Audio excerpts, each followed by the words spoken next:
দার্জিলিংয়ে টানা বৃষ্টি আর তার জেরে একাধিক জায়গা থেকে ধস নামার খবর সামনে আসছে। শুধু তাই নয়, বহু পর্যটন স্থান বিপজ্জনক হয়ে উঠেছে। এই মুহূর্তে বড় খবর সামনে আসছে, দার্জিলিংয়ের দুটি পর্যটন স্থান বন্ধ করা হলো। দার্জিলিংয়ের রক গার্ডেন এবং গঙ্গা মায়া পার্ক ভয়াবহ পরিস্থিতির কারণে আপাতত পর্যটকদের জন্য বন্ধ করা হয়েছে বলে খবর। এই দুটি পর্যটন স্থলে ভয়াবহ পরিস্থিতি তৈরি হয়েছে।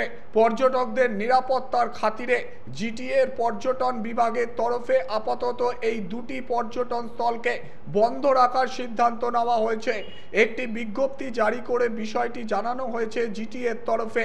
আরও একবার দর্শকদের জানাবো, প্রবল বৃষ্টি দার্জিলিংয়ের একাধিক জায়গায় ধস নেমেছে। পাশাপাশি বন্ধ হয়েছে দুটি পর্যটন স্থল। দার্জিলিংয়ের রক গার্ডেন এবং গঙ্গা মায়া পার্ককে আপাতত বন্ধ করা হয়েছে বলে খবর। এই মুহূর্তে সরাসরি দার্জিলিংয়ের রক গার্ডেনের ছবি আপনাদের দেখাচ্ছি। ঝর্ণার জলের স্রোত ক্রমশ বৃদ্ধি পাচ্ছে। প্রবল বৃষ্টির জন্য ভয়াবহ আকার নিয়েছে দার্জিলিংয়ের রক গার্ডেনের পাশাপাশি বিপজ্জনক পরিস্থিতি গঙ্গা মায়া পার্কেও। সেখানেও ঝর্ণার জলস্তর ক্রমশ বৃদ্ধি পেয়েছে।